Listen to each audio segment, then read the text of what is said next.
Assalamualaikum warahmatullahi wabarakatuh. Alhamdulillahirabbil alamin wa bihi nasta'in amma ba'du. Yang terhormat kepada Ibu Uswatun Hasanah selaku dosen pembimbing mata kuliah Hukum Kewarisan di Indonesia, serta teman-teman semua yang saya banggakan. Alhamdulillah, pada kesempatan kali ini kita dapat melangsungkan kembali proses belajar mengajar. Langsung saja untuk mempersingkat waktu, pada kesempatan kali ini izinkan saya, Ahmad Nafis Setiawan, NIM 11200096, untuk memaparkan materi mengenai pewarisan testamenter atau mawaris berdasarkan wasiat, yang pada kesempatan kali ini saya lebih fokuskan ke dalam pembahasan legitim porte. Langsung saja. Poin yang pertama yaitu menjelaskan tentang waris berdasarkan wasiat atau pewarisan testamenter. Wasiat atau sering juga disebut dengan testamen adalah pernyataan kehendak seseorang mengenai apa yang akan dilakukan terhadap hartanya setelah ia meninggal dunia kelak. Pelaksanaan hibah wasiat ini baru dilakukan setelah pewaris meninggal dunia. Hukum wasiat ini selain dibahas dalam hukum waris Islam, juga dibahas di dalam BW dan hukum waris adat. Yang pertama yaitu hukum waris Islam, itu dijelaskan dalam surat Al-Baqarah ayat 180 sampai dengan 182. Dilanjutkan Al-Baqarah ayat 240 dan juga dijelaskan dalam Quran surat An-Nisa ayat 11 dan 12. Yang kedua yaitu waris berdasarkan wasiat dijelaskan menurut BW, yaitu dijelaskan dalam pasal 870 BW yang menyatakan surat wasiat atau testament adalah suatu akta yang memuat pernyataan seseorang tentang apa yang dikehendakinya akan terjadi setelah ia meninggal dunia dan dapat dicabut kembali. Memasuki pembahasan yang kedua yaitu legitim porte atau bagian mutlak, yang mana legitim porte ini memiliki beberapa subbab yang sepertinya perlu kita bahas. Yang pertama yaitu terkait pengertian, yang kedua terkait tujuan, yang ketiga ketentuan-ketentuan pembahasan, yang keempat sifat hukum, yang kelima legitimaris yang menolak, yang keenam ahli waris, dan yang terakhir merupakan sebuah pertanyaan yang belum terjawab sampai sekarang, yaitu legitimaris adalah sebagai waris, sebagai ahli waris.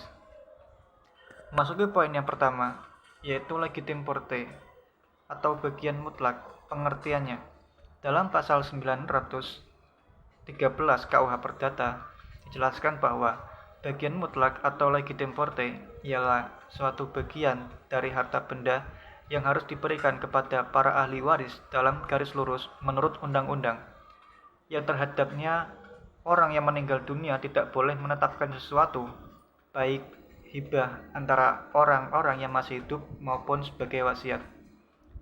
Poin yang kedua yaitu tujuan diadakannya legitim porte.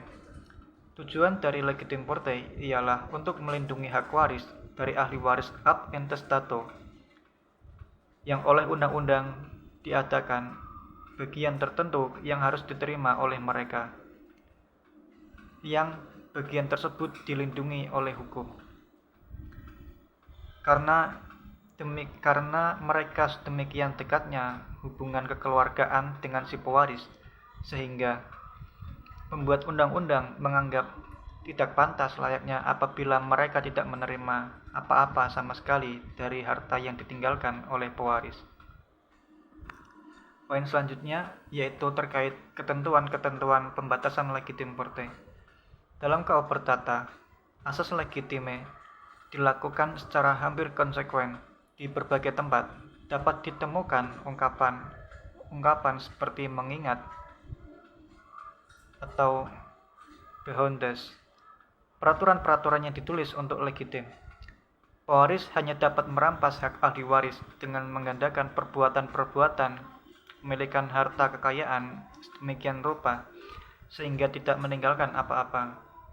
Meskipun ketentuan mengenai legitim bersifat hukum pemaksaan, akan tetapi pemaksaan ini bukan demi kepentingan umum. Ketentuan itu ada demi kepentingan legitimaris, dan karena itu legitimaris dapat memberikan haknya untuk dilanggar. Poin yang keempat, yaitu sifat hukum dari legitim forte. Seluruh sifat dari legitim forte terkandung dalam dua peraturan. Peraturan yang pertama, yaitu legitimaris dapat menuntut pembatalan dari perbuatan-perbuatan si pewaris yang merugikan legitim forte. Dan yang kedua, si pewaris bagaimanapun tidak boleh basikan atau membuat ketetapan mengenai bagian mutlak tersebut. Lanjut pembahasan yang kelima, yaitu legitimaris yang menolak legitim forte.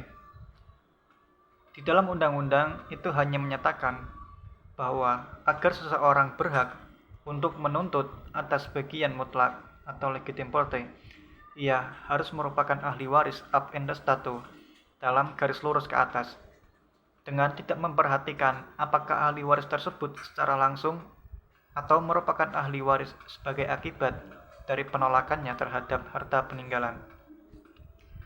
Poin yang selanjutnya atau poin yang keenam, yaitu ahli waris yang berhak atas legitim forte. Ahli waris yang berhak atas legitim forte itu memiliki dua kualifikasi. Yang pertama, yaitu orang tersebut harus merupakan keluarga sedarah dalam garis lurus. Dan yang kedua, yaitu orang tersebut harus ahli waris ab intestato. Dan poin yang terakhir, yaitu legitimaris sebagai ahli waris. Hal ini banyak dipersoalkan dan diperdebatkan oleh para ahli hukum.